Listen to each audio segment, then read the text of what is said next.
Yeah, we are live now.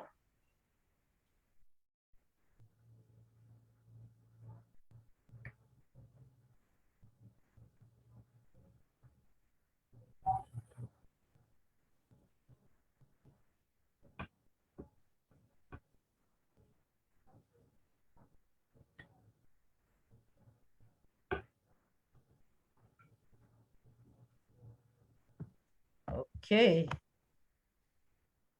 Yeah. We are live now on SADREF Africa Facebook page. Yeah, just to get us ready for this session.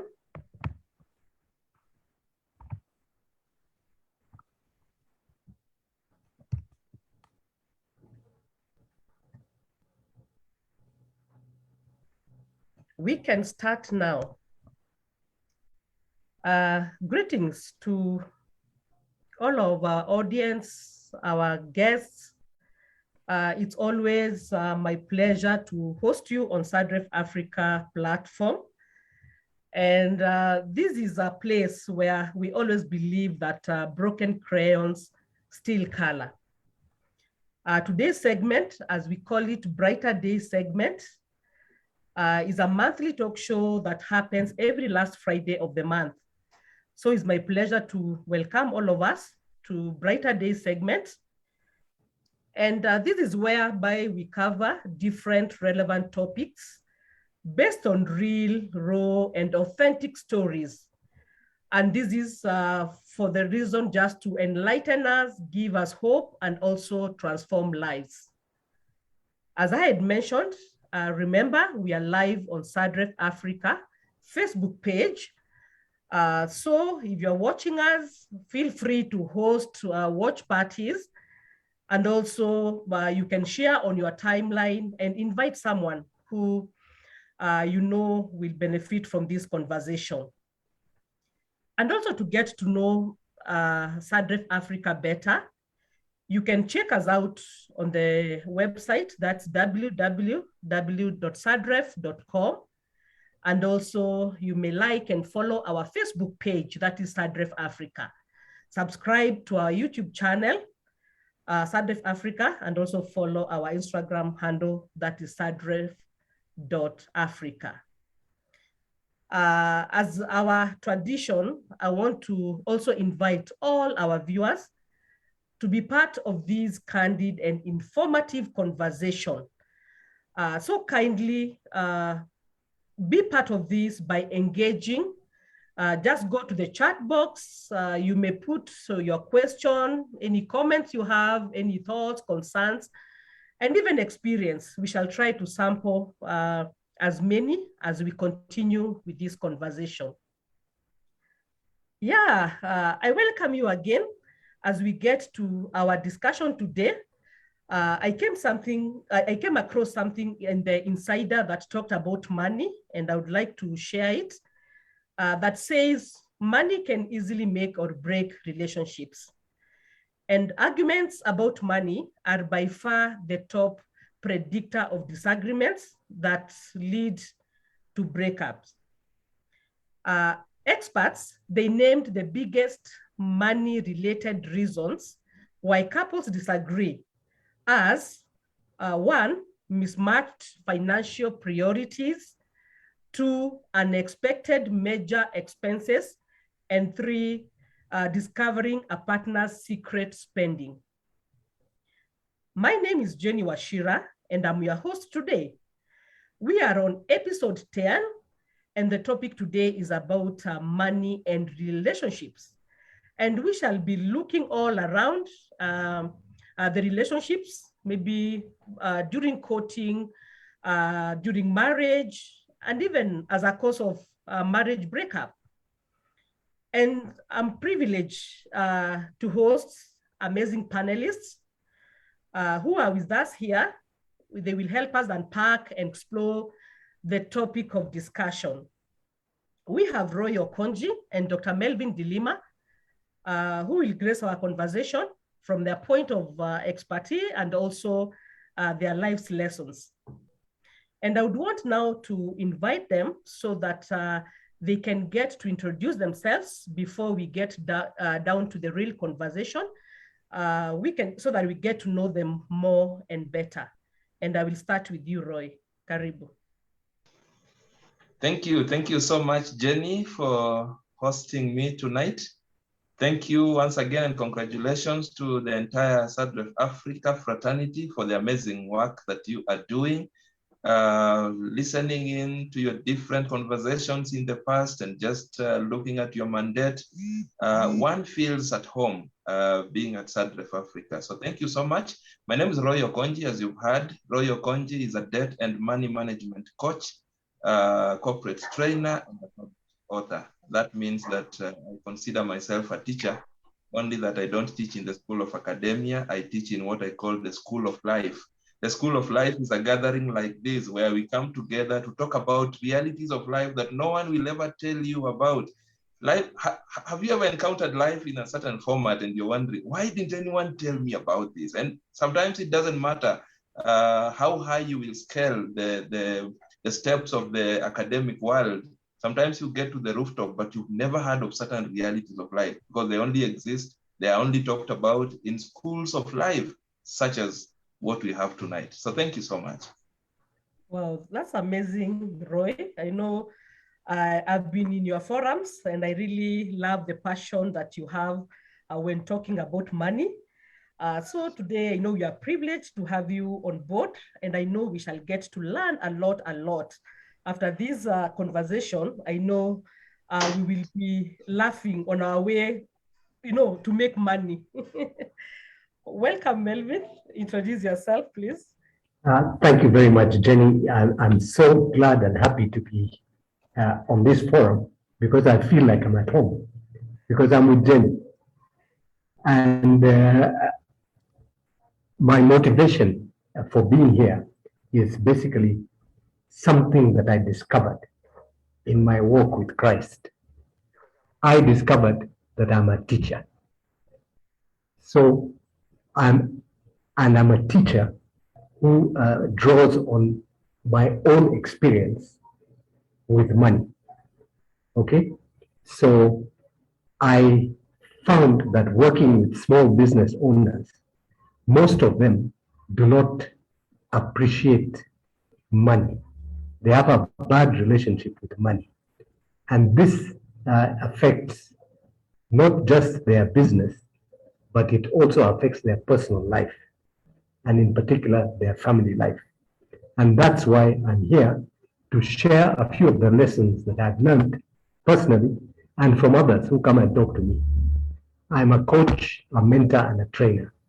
And I like talking about money matters. That is it from me, Jenny. Good. That's amazing. And I'm really happy as well, Melvin, to share this platform with you. I know we have served somewhere else with you before, and it has always been amazing just to get wisdom from you. And today I'm happy that we shall benefit from that directly. Yeah, so let's get now to our discussion today. And I know money it's a very important issue or topic to discuss about because it affects all of us generally. And maybe just to start us off, I would like just to ask Roy, how early in relationships would you advise people to start sharing or discussing about money? Thank you, Jenny. Ideally, and I remember I've tried challenging many people who are involved in preparing people who want to get married. Ideally, conversations about money need to happen even before the marriage. When people are doing what they're calling courtship, money matters is supposed to be part of what they need to be talking about. Unfortunately, in many relationships, this is avoided. Sometimes many people are blinded because of what appears to be money, or rather money being used to shower them maybe with presents and things like those. And for some reason, they find themselves not keen to really take time to study each other. And yet when you get married, when you settle down together, the reality of money will dawn. the differences between you two will begin to show themselves up. Secrets that have existed, which would have been discovered during courtship, had you been deliberate, will begin to show up. So if I were to advise, I would advise during the period of courtship, when people are getting to know each other, we are not just supposed to know each other in other ways only, but also financially. Let us get to know about our past. Let us get to know the baggage we are carrying into this union. Let us get to know how much we are indebted. How much debt do you have? Because I have sat down with families who are newly married and they are now facing challenges because suddenly one has discovered that the other is seriously trapped in debt. They didn't know about it. Probably the other one was hiding. Probably the other one was just blind and didn't want to know about it. Probably both of them were not deliberate to talk about their money matters. So let us do it from as early as possible. Wow, that's very, very important what you have mentioned. And we find maybe early in the beginning in the relationship, because it's about putting your best foot forward, there are some hard questions that people avoid, some hard conversations, anything that will bring maybe a stop to you proceeding with your marriage. And one of them is money. And as I like even you mentioned about debts, because you see once now they come in, you bring them in, plus their debt and everything that they have. Maybe we can hear from you, Melvin, your perspective around that. As I want to agree with Roy that this discussion, this frank discussion about money should start during courtship. But I would also like to put each partner, I'd like each of them to watch how the other partner is behaving.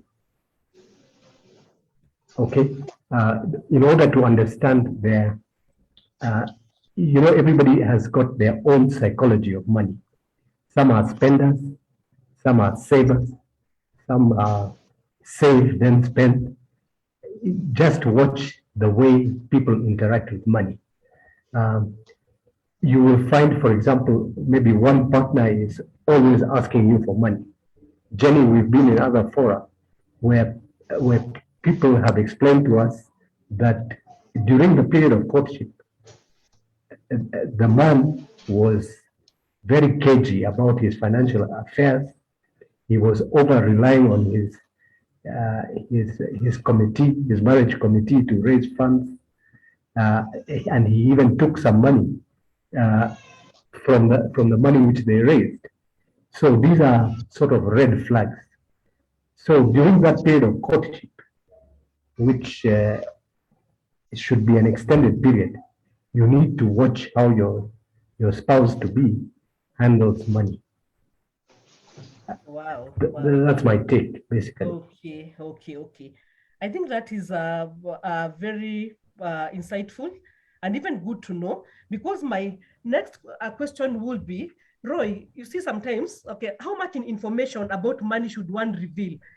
Or should I, or rather I should know about my maybe potential spouse? Because we found there are those things early in the relationship. Maybe you are not comfortable revealing because you don't know how that relationship gonna go. So you want to, you release bit by bit, as you see the direction that the relationship will take. So maybe you can advise us, and we get to hear from you, maybe how much information at early stage should you reveal to your maybe potential spouse? Wow, thank you again. That's a good question. Let me say this, that this conversation will not happen once. It is not going to be everything is happening at one go, that we now sit down and this is the truth about my money. Actually, you might even forget about certain truths, even though you had the intention of revealing everything. And then it might be said later on that that you deliberately chose not to reveal. So this is going to be a journey. First of all, it depends with how serious both of you are in this relationship. If both of you are interested in seeing this relationship mature into something big, then both of you will be serious about it. Then now you also have the responsibility, personal responsibility of observing your partner, because revelations about their money habits is not just going to come from a conversation. Okay, so some things will come from a conversation. Some things will come from their habits. Watch them, the way they behave when a bill is about to be sorted out. When it's time for a bill to be paid, how are they behaving? Are they jittery? Are they trying to hide from you so that you don't see their facial expressions? Are they trying to speak to the people serving you in the restaurant when you are not there, so that you just find things flowing? You observe those small telltale signs. They will give you a bigger story, sometimes more than what is being said. So if both of us are deliberate in wanting to read even what is untold, if both of us are deliberate in wanting to see this relationship growing further, then we will want to reveal, of course, depending on how you gauge, because you have to know the impact of what you just want to say, because sometimes you realize you have a partner who may not be able to accommodate a lot of shocking realities in one go. So maybe you might want to go step by step, but both of you need to agree that we are in the phase of learning each other, and some things will be coming bit by bit. And as they come, let us just make sense out of them. Let us not condemn each other, because we are in this together.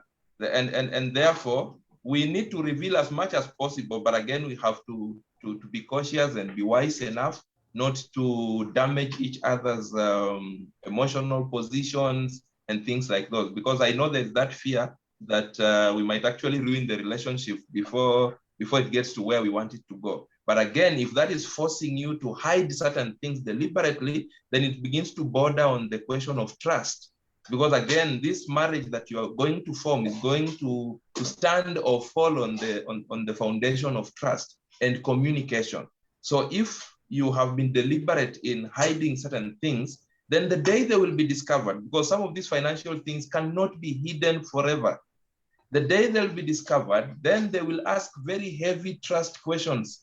And it might be unfortunate that then the marriage begins to suffer big time at that stage.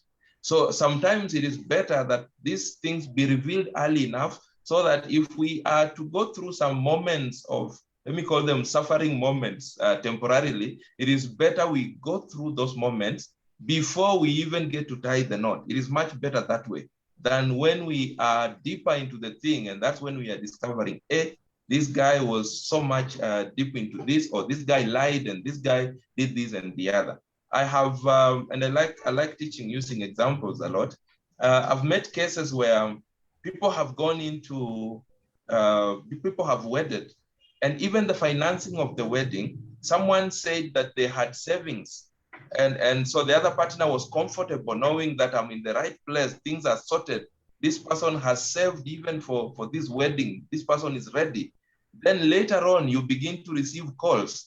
I remember a sad story of a marriage that was crumbling while they were still in honeymoon, because when they went on honeymoon, the guy who had all along during courtship created a very beautiful image of their relationship and how financially stable he was. Suddenly, after the wedding, he switched off his phone. And so the service providers and the other people that he owed are looking for him, but they can't get him. Then I don't know through which means they got the number of the wife, and all the calls now are being redirected to the wife, and she was getting shocked. How come? Because I know I am financially secured, and she actually did not stay on the honeymoon to completion. She abandoned the entire honeymoon, and at the time this story was getting out here, it was rather sad because it was barely less than 2 weeks after the wedding. So it needs wisdom, but as much as possible is required. And we also have to be deliberate. Let us not just rely on what we will be told. Let us open our eyes and also see the untold. Wow. And maybe if I hear what you are saying, Roy, it's good to reveal all the information from the beginning, so that again, you don't set so much expectation maybe from your spouse, which now later you might not be able to manage. Sure. Yes, and maybe together with that, as I bring in Melvin, there's the issue of maybe something that can help you understand that better, the issue of the family's financial background. does it affect? Maybe you get to understand this person's family financial background. Maybe if they grew up in a serious lack or lots of money where maybe financial responsibility was not taught. And maybe would this be a possibility that it can affect even the financial behavior thereafter of the parties? Maybe coming, Melvin, and also Roy will comment on that about the background. Yeah, you must have read my mind, because what I wanted to say is, there are what we call generational curses and generational blessings around money. So during the time of court, in fact, I find that courtship is an overrated period. And I say overrated because it's the time where each party is very artificial. Okay? So they're showering you with dates to expensive places, and which they possibly can't afford. So while you're watching this behavior, as Coach Roy was saying, while you're monitoring this behavior and this body language and this whole persona, this whole money persona of the other party, it's also necessary to look back in their history. Is there perhaps a case of robbery, thievery, corruption? Okay? And that's a red flag for you. There are some people whose great-grandfathers used to steal cattle, okay, in the village. If you've heard such students, such stories, watch how it manifests in the behavior of this party. So you're right. Watch where they're coming from, because people come from a place of lack or of abundance. I've seen people who come from extreme lack who end up being very corrupt. Okay, we find them in the political class. We find them in business and so on. Additionally, we find people who have had so much abundance that they are careless with money. They are poor managers of money because they have what is it called? They have an entitlement complex. They feel people are entitled to give them money. So if they were getting money from the father or the mother, they think that now that the spouse will be the one providing them with that money. So please, I would recommend that anybody who is going into a period of courtship or a premarital preparation, watch for these signs. And those people who are close to you, so your mother, your father, your brother, your sister, ask them for their opinion. Your eyes are blinded by love at this stage, but these people around you can tell you this person has an appreciation for the good that money can do. So that's my advice, basically. Over to you, Roy.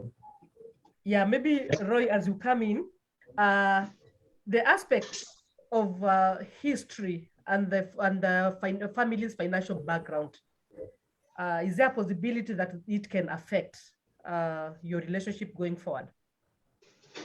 Yes, there is a big possibility, and I want to agree with Melvin to a great extent on that particular point, because and I read some study back in the day that was saying over 60% of the way we handle money is influenced by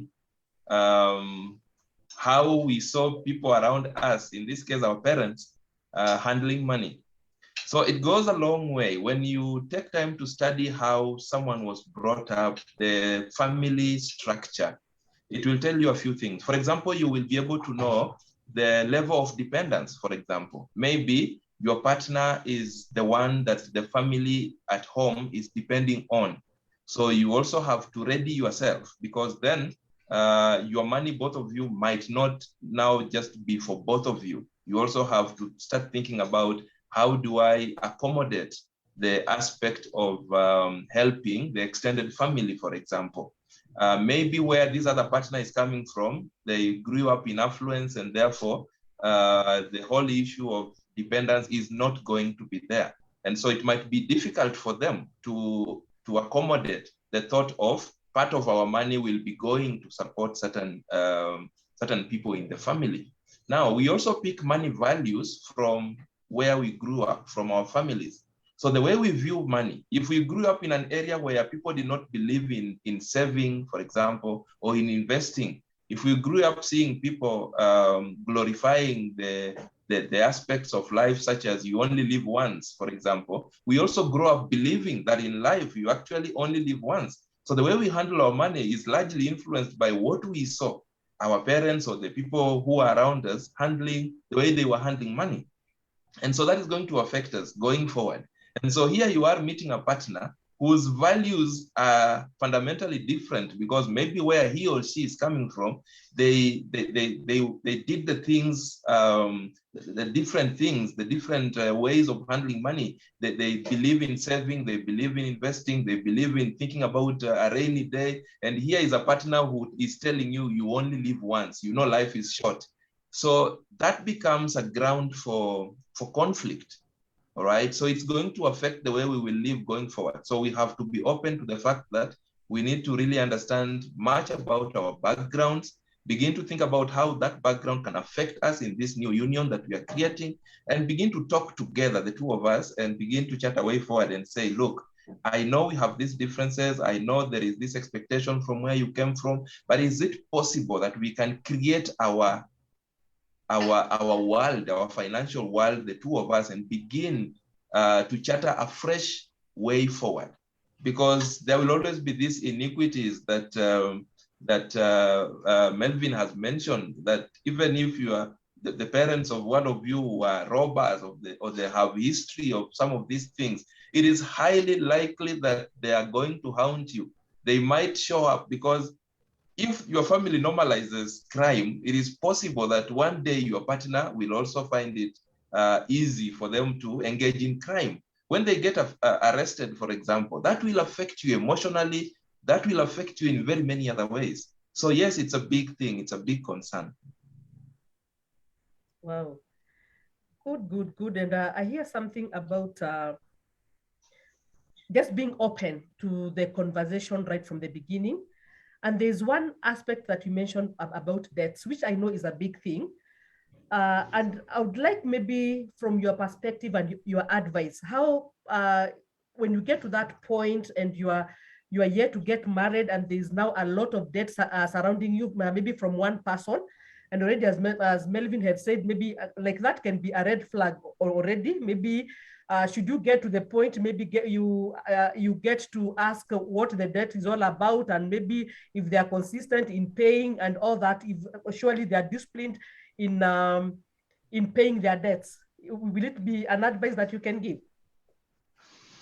Yes, the question of debt is a hot one, because on one hand, we have people who want to avoid to showcase this side of their reality, because debt does not really look good on you. So you will want to paint pictures that are coming from the rosy side of things. But the truth is, and this is what I would advise, that we need to come out clear. We need to come out clean and say, hey, this is my negative side. So if we are coming together, you know, we will form a conglomerate, we will form some economy, both of us. And this debt is going to affect us, because there'll be pressure that will also affect the way I will behave in this union. Now, there'll also be pressure for money. So that means even my contribution financially in this union will be affected, because I have to use part of the money to pay the debt. But when we come together and say, this is my indebtedness, and then we can together say, we are earning this much, both of us, if both of us are financially active, and therefore we can spare this portion to help us or to help you, because now it is us in this case, to help us be able to quickly overcome the debt position so that we can come back to the surface and then begin to chart a way forward in the positive direction. I personally suffered this myself. Many times when I teach, I love using my own examples as well. This is one area I omitted, I think deliberately, for a very long time. And my story, my struggle with debt is out there. And during the days I struggled in the trap of debt, which were years, the bigger part of it, my spouse was not aware, all right? And it was just me doing life, me borrowing for the sake of the family and for the sake of very many other things. And until I got to the rock bottom of the mess, until the day I received the famous trophy that you must have heard about, when one of my Shylocks gave me that very expensive trophy, thanking me for being the most trustworthy borrower and for continued business, my partner was not on the same page with me. Until the day I got the guts, the courage to open up and say, hey, look here, we've been living a lie. The truth is that where we are financially is a very dangerous place. And this is why I always want to celebrate her. And if you may permit, because there is something she said, and that was very fundamental. And that got me a lot of relief. She was not in a position to give me the money to clear the debts I was in. I was in a big mess, big mess. But she listened to the disclosure. I call it disclosure. Every time I speak in men's conferences, I tell them how liberating disclosure can become. Because the moment I found the guts to open up and say, look, these have been my struggles. We have been living a lie. The life we've been living perhaps is not the life we ought to have been living. I am in a big mess, and this is how the mess looks like. And she looked at me. I still remember where we were. We were on a road. We were in a matatu back then. And she looked at me and said, you know what? Don't worry. We are in this together. That statement was fundamental. That statement I will never forget. That statement makes me want to cherish her always because it gave me freedom. I no longer lived wanting to hide. I no longer lived every time the lenders would be calling and I want to run away, go and pick the phone from elsewhere. I became a free man. The phone would ring and say, this is one of them. And I would pick and say whatever it was that I wanted to say. And that became the starting point of my journey back to the surface. So it is important that then we need to disclose from as early as possible. And one of the things I've also gathered from especially men, because I run something I call the debt clinic, where I sit with people one-on-one and we have these conversations. And many times men say how shameful it is for them to disclose about their debt situation. And sometimes they say if they disclose, they will look like they are lesser men. But again, there is a stage in the trap of debt that I call the lock stage. This is the final stage where no one wants to lend you money. No one wants to pick your call because probably you've borrowed from everyone in your phone book and you've defaulted while at it. So when you get to that stage, is the stage of desperation. That is the stage when people begin to feel they are rejected by society. That is the stage, unfortunately, where many people begin to hatch plans and thoughts of committing suicide because the shame at that stage is bigger. And sometimes we analyze and I tell men, look, can you imagine if you had disclosed at the point when you thought the shame was there? Because that was smaller shame. Now you've gone through the whole process, you've borrowed some more and sunk yourself deeper into the mess. It's even harder for you to open your mouth and say, this is where I am. So the earlier, the better, when the shame is still little, because the shame is going to balloon with time. Thank you. Thank you for that. Yeah, to our viewers, kindly remember to put in any question, any comment, your experience. We shall try to read them as we continue with this conversation. And now, when we get to marriage, where do you draw the line between now money and now the marriage itself? How does money and marriage mix? Because sometimes we find at that point, they say there's ours, there's hers, there's whoever's and all that. So how do you get to this point comfortably? Melvin, you can give your inputs. Okay, so you see what happens is that during courtship, you move progressively from a place where you cannot trust the other party with all the details of your financial situation. I've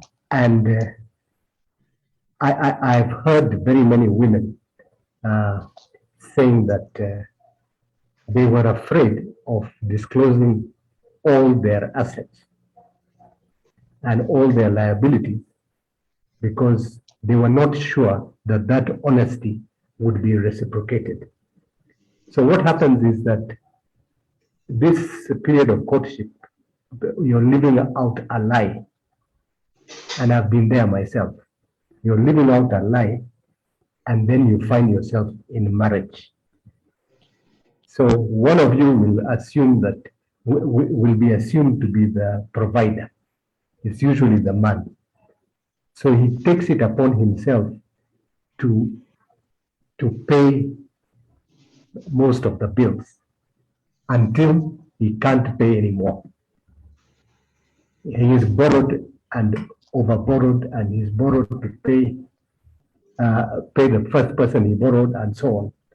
So I believe that during this period, this transition from courtship into marriage, that is when you develop an asset register and a debt register. Because Coach Roy will agree with me, there's good debt and bad debt. If, for example, you're buying a cooker, which is costing you 60,000 shillings, it is not reasonable to expect one of those parties in the marriage to go and buy that thing on cash. What if you went and bought this cooker together? You decided that I can't afford a 60,000 cooker. Let me go for the one which is 24,000. You know, I believe what Roy was saying is that decisions need to be made jointly. Decisions of purchasing, which estate you're going to live in, whether you need a car, whether you can afford a car, or whether it's a status symbol. So I believe that these joint decisions should help you to transition from the time you're in courtship. For example, if you're being courted and you're being taken to Java, and it's costing 2,000 shillings every time you go to Java, and this is a young man, that's a red flag right there. Because Roy will tell you that when you're married, you stop going to Java. Maybe once a month on your date night. Okay. So I believe this joint decision will help that strengthen that marriage and strengthen that relationship with money and prevent either party from going too much into debt.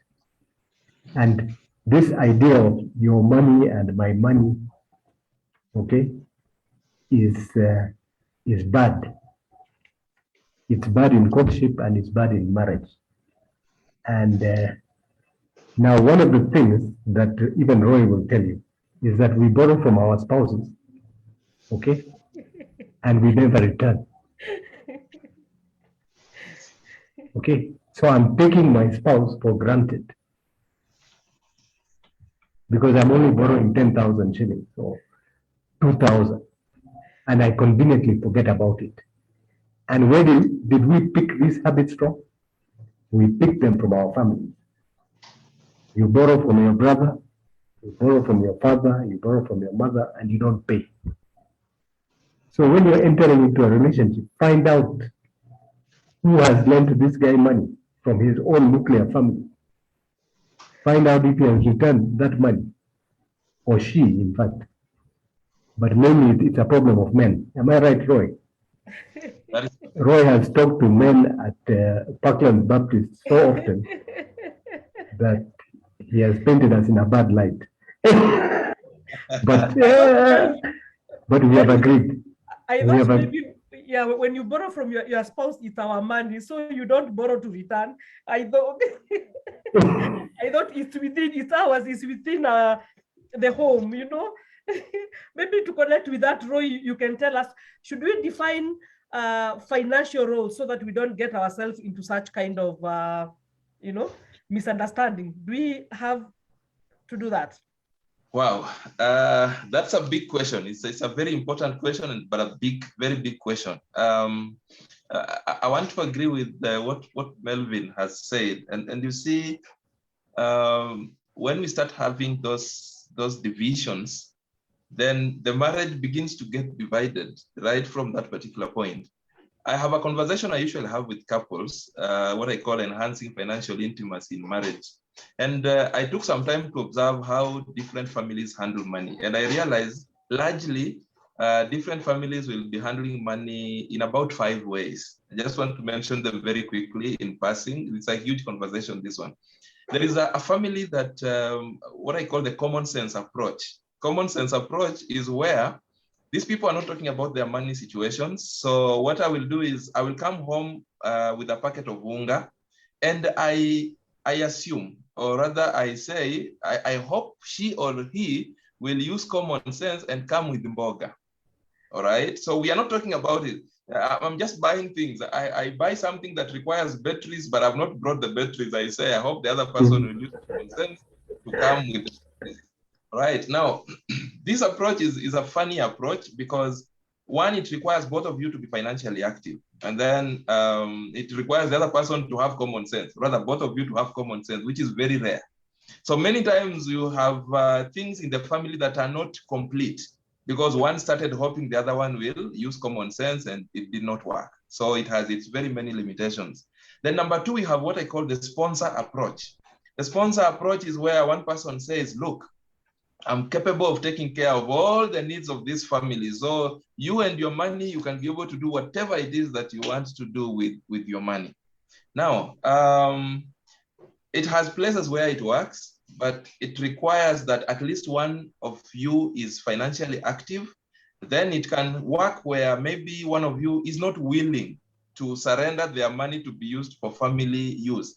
I've also met cases where one party is not willing to have their money to be part of the family money. So that leaves the other person to be the sponsor automatically.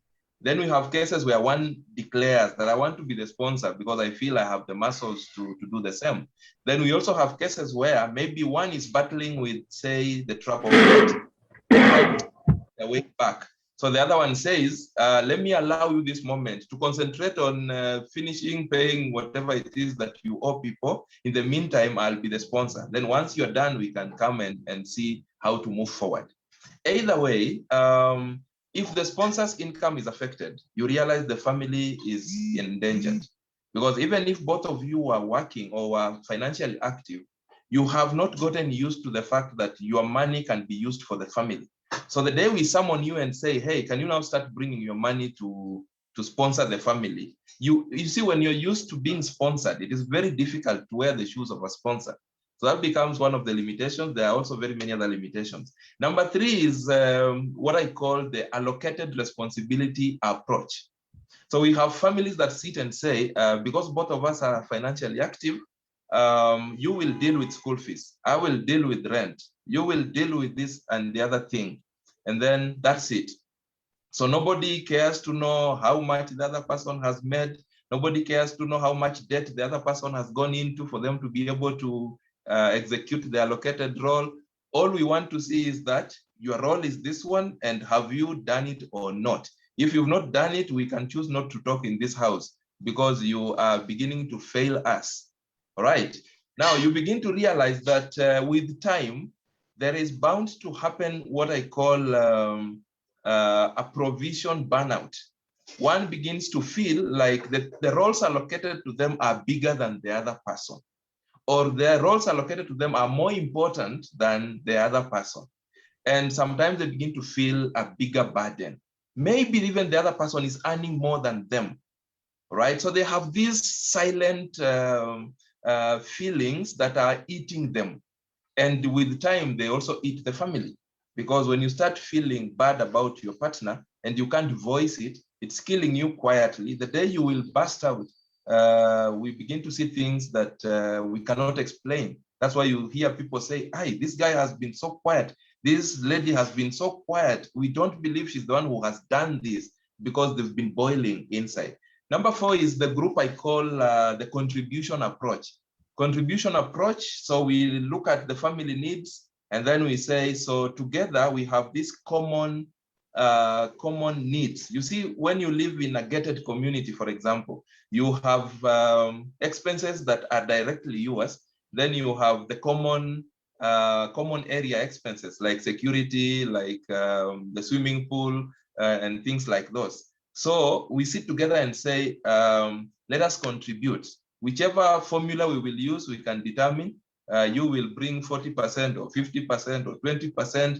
Let us bring together this money for the common needs. For the other personal needs, you sort yourself out. All right. So it has some little touch of communication to the extent that we are summoning each other to bring the money, but that's where it stops. And when one of them is affected financially, when one, let's say, for example, they lose their job, the other person does not know how to run the show alone. They also don't know how to come together and talk fully about their financial situation because we are only contributing. So nobody cares to know how much you made in that particular month. And then again, that leaves us with the questions of how do we handle things like investment? If we are only contributing to pay bills, remember, we never got married to just pay bills. Financial life is bigger. We need to think about the future, the education of our children, things like investment. How do we handle them? All right. So many times we fail talking about them. That's how I start finding the man doing his own investment, the lady doing their own investments. And sometimes because that begins to kill the trust, we find each of them putting other people as their next of kins. And this is a very big conversation also. And that begins to also affect even children. Sadly, in cases of demise, we have had families where one had heavily invested in secret, and then they died, and the children are suffering, yet their parents wrote a different person as next of kin. Probably they've accessed the funds, and they're not willing to support the children. So who are you investing for? You know, we need to think bigger than that. And then lastly is the approach that Melvin has alluded to, what I call the common pot approach, where we say we are one unit. So once we have under our respective monies, it becomes our money, the family money. We sit together, chat our way forward. What do we need for this family? What are our common needs? What do you need personally? Because again, if you neglect the personal needs in the common pot approach, it's a very beautiful approach. But again, if you forget that each of you is also an individual and needs some things for their personal upkeep, then that approach might crash. Yet it's a very beautiful approach because it's an approach that begins to uplift the family. What I'm trying to say is we may not immediately force families to drop whatever method they've had because different people handle their money differently. But we're beginning to invite them to begin to embrace a model that encourages communication, because relationships will rise and fall on the account of communication. We are beginning to invite them to come to a model that encourages them to be able to swiftly adjust when changes begin to occur. When one of us loses income, we can quickly, because we've been talking all along, we can quickly come back and say, hey, our income has dropped from here to here. So how do we move forward? And things like those. So it is important that we work together. Can we just mention the approaches again? I know they're very important. Number 1, I call common sense approach. Again, okay. With all humility, they are original, so they may not be available on Google. Number 2, I call the sponsor approach. Number 3, I call the allocated responsibility approach. Number 4, I call the contribution approach. And number 5, I call the common pot approach, where we just put our things in one pot and then make decisions out of it. Wow, I think that is great and so enlightening. And even what I hear from here, I think communication is also very important, because if you don't communicate, you might not get to know what the other person thinks or the other person would want things to go. So I think communication is as important as trust as far as this money and marriage is concerned. It is. It is. Okay.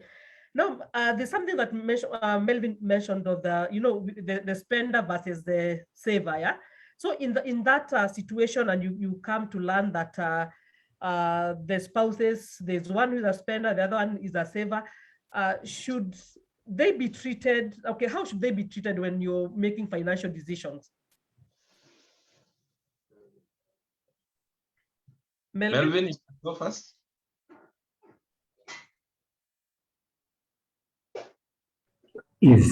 I like Roy's classification. The 5 different attitudes towards how we use money in a family. Now, what happens is we are all works in progress.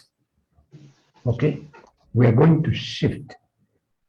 So what's going to happen is, if one person is a saver, they're just hoarding money, and the other one is a spender, you will find that if you allow yourself to communicate properly, you will reach a middle ground.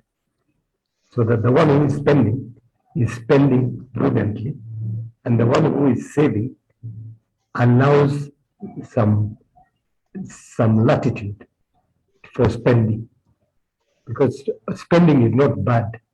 As Roy has said, we need to spend on our needs. You cannot watch your spouse or your child wearing torn shoes, for example, okay, because you must save. But as Roy will tell you, if you're not saving about 20% of your joint income, then you're heading for trouble later on. So if one is a saver, the other one is a spender, or one saves and then spends it all, and then goes into another cycle of lack, it's time to communicate and reach a middle ground. So that's my take, that we are evolving. You evolve in the relationship during courtship and in marriage until you become mature enough to be like Roy and say, I have this problem, I can't pay this bill this month. And the other party, if they are mature enough, will now come to a place where they can provide you with insights. They can provide you with a solution. Because we men, we tend to walk alone. We don't even confide with other men. We just walk alone, and we think that we can sort out this issue by yourself. Now, if there's one thing I'd wanted to say, is that spirituality also plays a very big role in your attitude towards money, and even in your attitude towards communication and your attitude in your marriage. So even in spirituality, we are not all in the same place. One person might be higher, somebody might always be in church, in the choir, and the man doesn't even go to church, he just drops the children there. But at some point, if we're communicating, we'll reach a common ground. So that's my take, Jenny. Wow.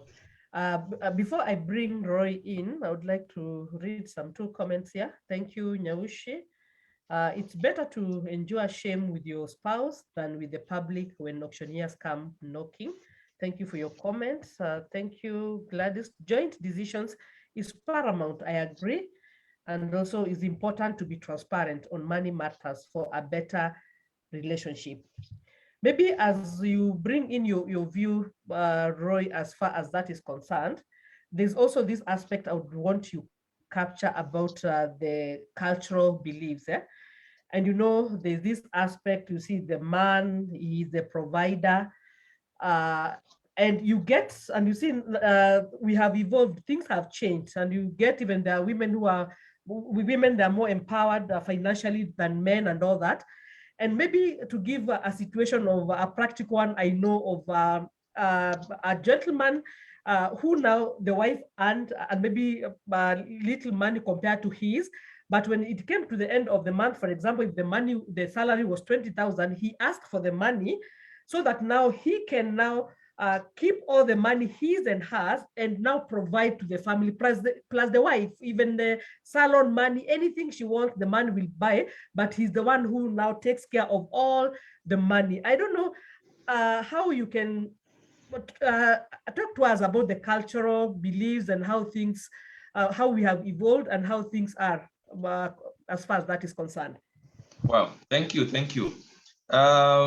Culture is also a big contributor to the way we will be handling money, because that same culture influenced how our parents, the ones we lived around, were handling their money.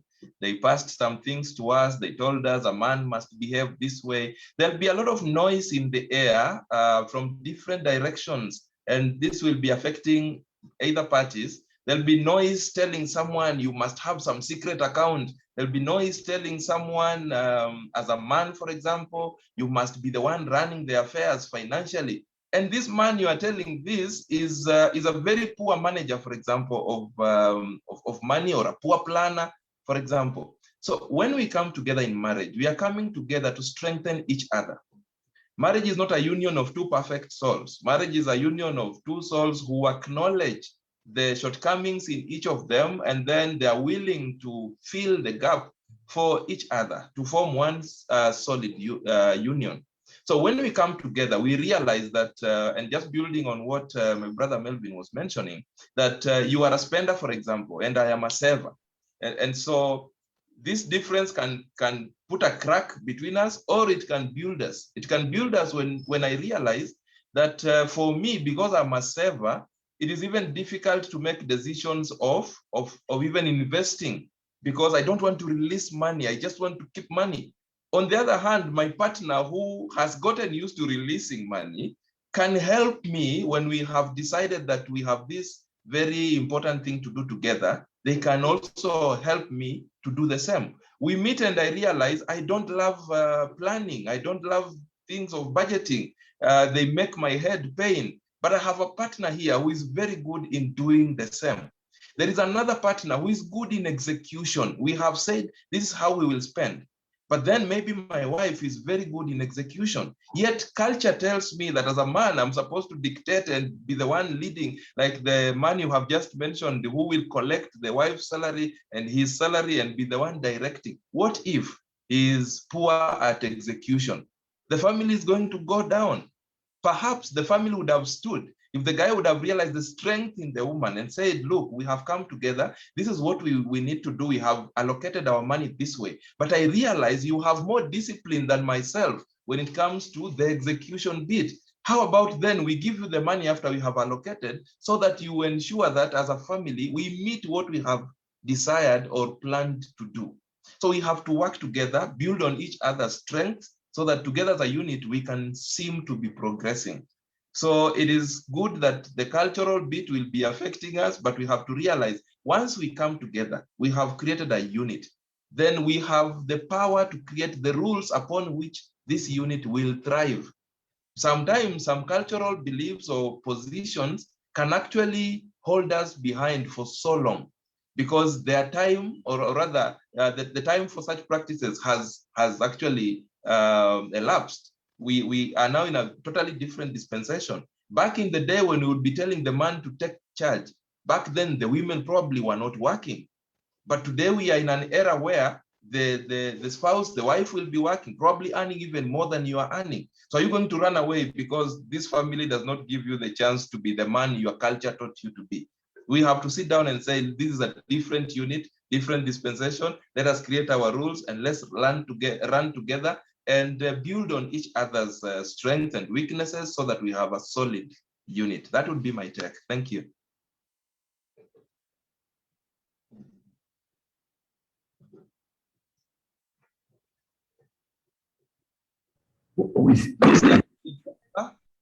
Yeah, we've lost Jennifer. So as she comes back, Yes.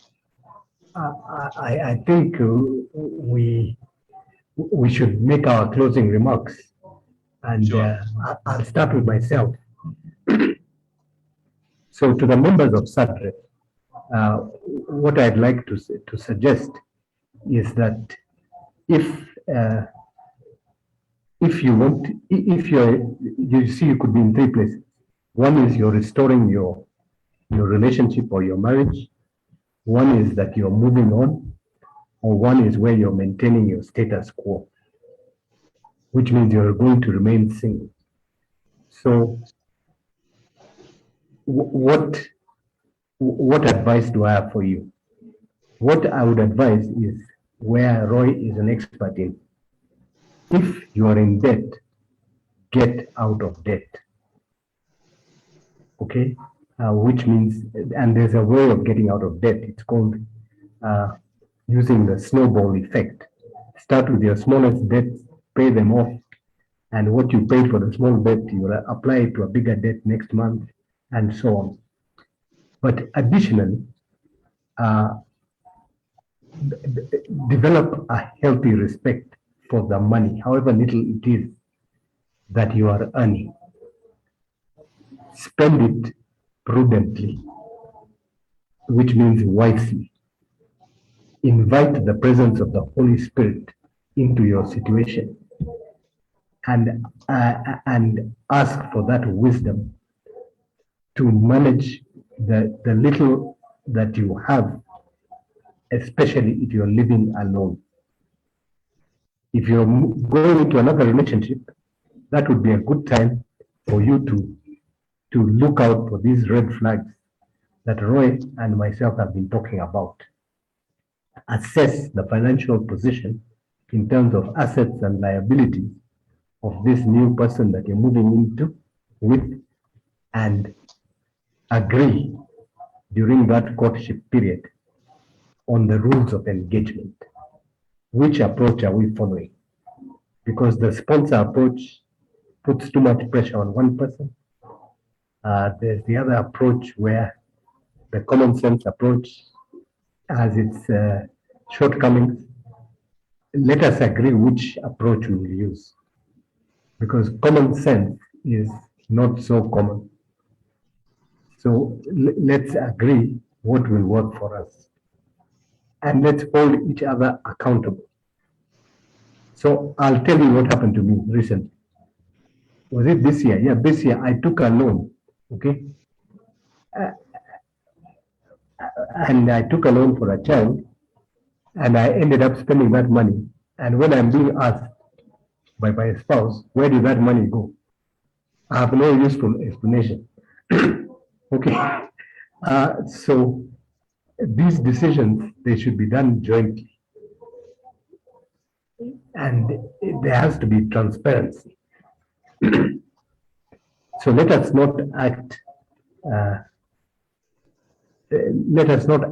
irresponsibly. Responsibility and leadership starts with us, each one of us. Whether you're single, whether you're married, whether you're going to remarry, whatever it is, you need to be responsible. And that's why you should look for wisdom in the Bible. Look for wisdom in men of God like Coach Roy Okonji. Ask people like me who have gone, and maybe Roy himself, who've gone down to rock bottom. Now we are in standard 2, and maybe you're in standard 1. We can advise you. That's why we like to give ourselves a glorified title of an advisor, because I know how to count 1 + 1, and maybe you don't. So it's not that I'm a superhuman. It's not that I have all the answers. In fact, my spouse tells me she wonders what advice I can give people based on the way I handle some things, like that 30,000 loan. Okay, I told you it was 30,000, right? So that's my parting shot. Now back to you, Jenny. Yeah, sorry, I dropped, but I like that the conversation went on. But there's something thing I would really want a comment from both of you, because I've heard of the joint decisions. Would you, Roy, advocate for joint investments, joint accounts? And in that regard, you see, these are different people and maybe with different investment risk appetite and all that. So would you advocate for joint investments and joint accounts? Thank you. When we talk about the common pot, some people think we are saying that everything must be really tied together. What we are saying here is that we have transparency, we know what is happening, we know what we are earning, we know our financial muscle, we make decisions together. Because if we say that everything has to be joint, there are circumstances where that will refuse to happen. For example, if you are employed and your employer has an opportunity for investment that will benefit us, and you are their employee, and the opportunity they have is for their employees. So are we going to sit and say, hey, we can't touch that one because it will require you to go into it with your name? What we are saying is, we are talking about transparency. As long as we know what is happening around us and we are doing whatever we are doing for the good of this union, then it is okay, whichever way it will go. So if we see an opportunity with your employer and we want to tap into it, why not? We will say, you go apply for it, if it's a facility or whatever it is, and we know we are investing, we are using the opportunity you have gotten, you are the employee, take advantage. It is benefiting us, the unit. As long as we are working together, we know what is happening. So it doesn't really have to be joint very much. If you can achieve a higher level of joint account, joint whatever, the better, it's okay. But as long as you know what is happening and we are open to each other and we are not hiding things, we are not hiding PIN for our ATMs or M-Pesa PIN, we are good to go. Because we can't really just say that everything has to be joined, that even our salary account has to be joined. The name will refuse to read the way your employer will want, and that will be trouble. Let's just say, let's be open. Let's appreciate that there are circumstances where we may not be able to achieve joint investment, but as long as we know what is happening, we know how we are registering those things, we know who we are putting our next of kin for the benefit of our children and for those things, then we are good to go. The common pot will still be intact. So it doesn't really have to be joint everything. Let's common sense now prevail here. All right, and let's not avoid going into some things because they will not allow us to go jointly. Right, that would be my take. While you were away, we invited ourselves into hosts and we started giving our remarks. That's good. That's good. I love at least you continued with the conversation, and I'm happy. Yes.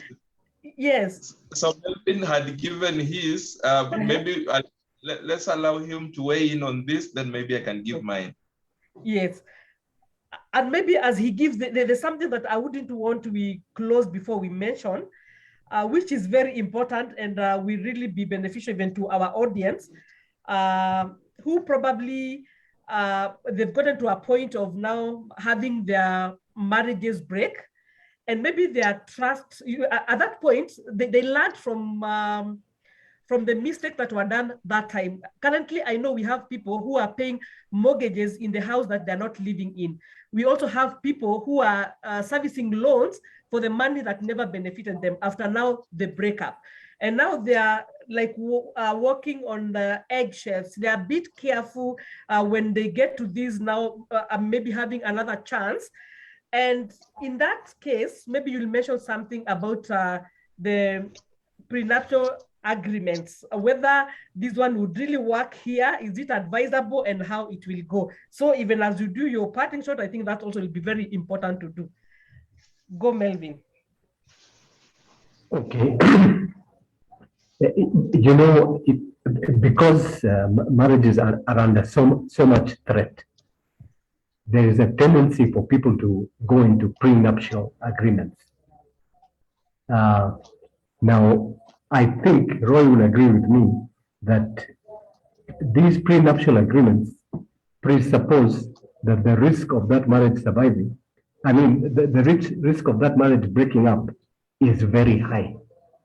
Yes. Okay? I would rather that instead of a prenuptial agreement, where we will agree that our assets will go half and half, we have a joint assessment by an independent party, somebody like Roy, for example.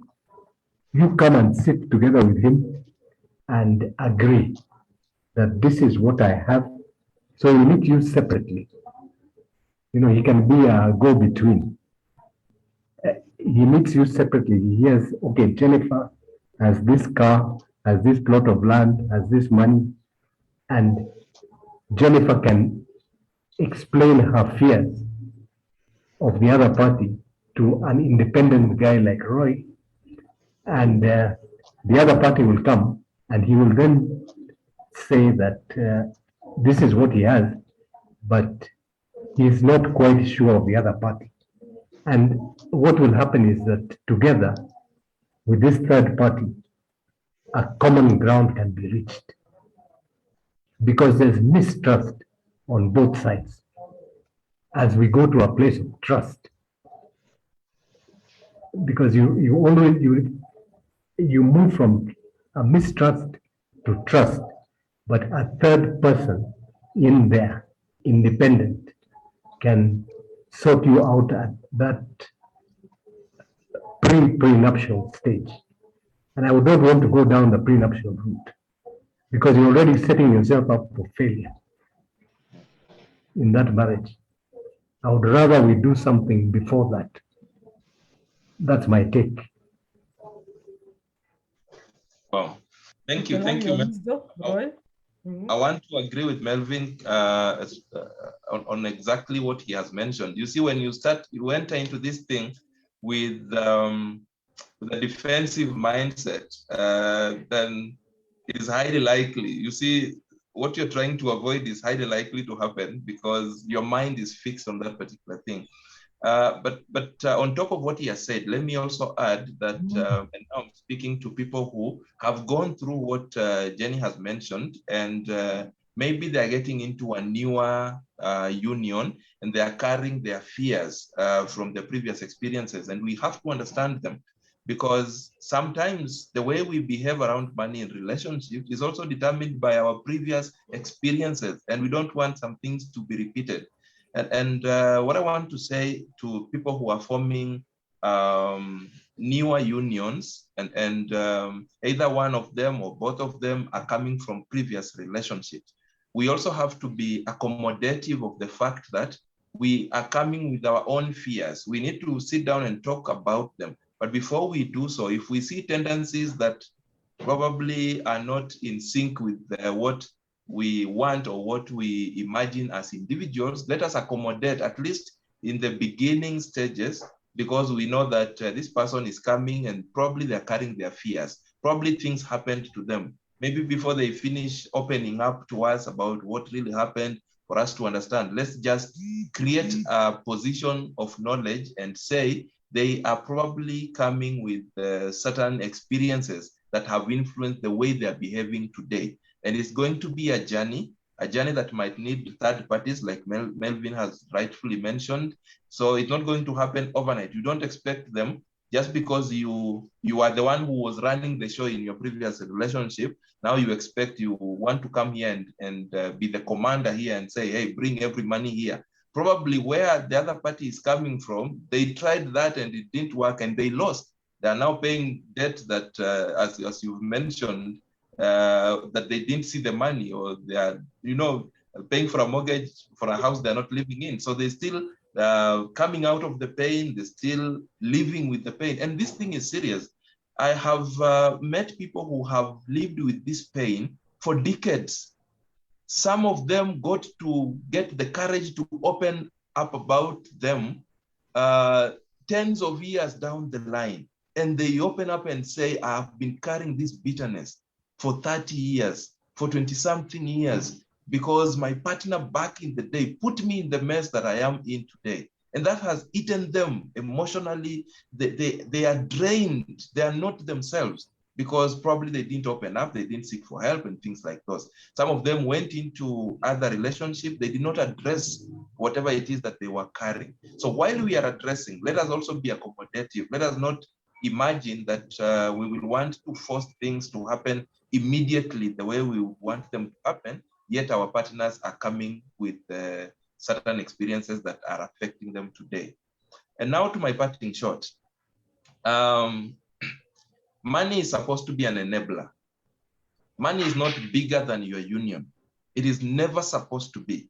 It's supposed to come and spice up the union, enable the union be able to achieve its obligations, its aspirations.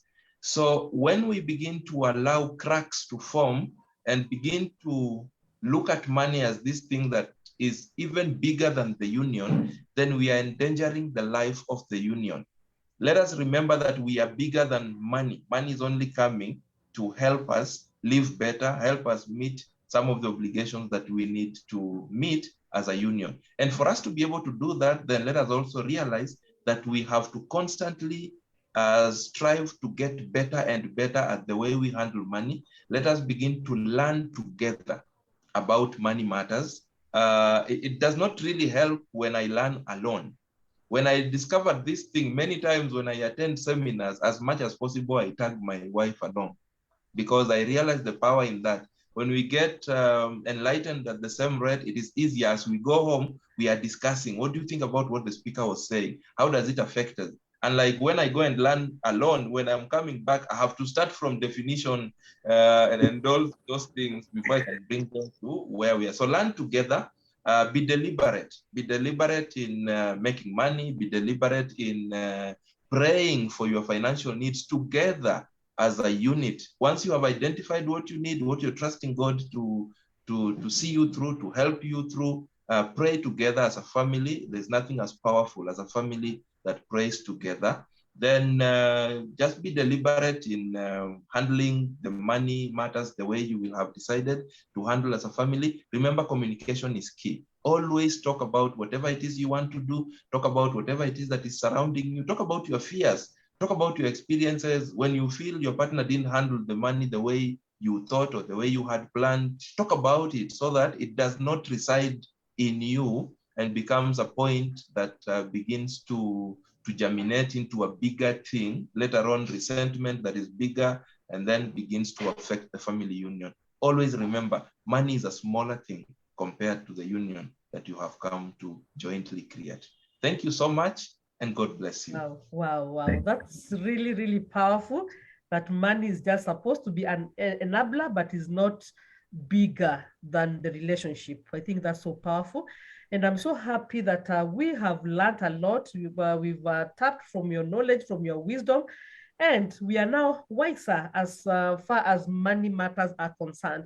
I don't know whether you mentioned where you can be found, in case we have some of our followers that would want to get in touch with you. Maybe you can mention that. Roy? Thank you so much. I'm available on all social media platforms. Look for Coach Roy Okonji, like my page on Facebook. Look for Roy Okonji on YouTube. You will find over 100 videos that you can interact with, speaking about money, speaking about relationships, speaking about different life skills that we need as human beings. Let us connect, let us keep talking. Thank you.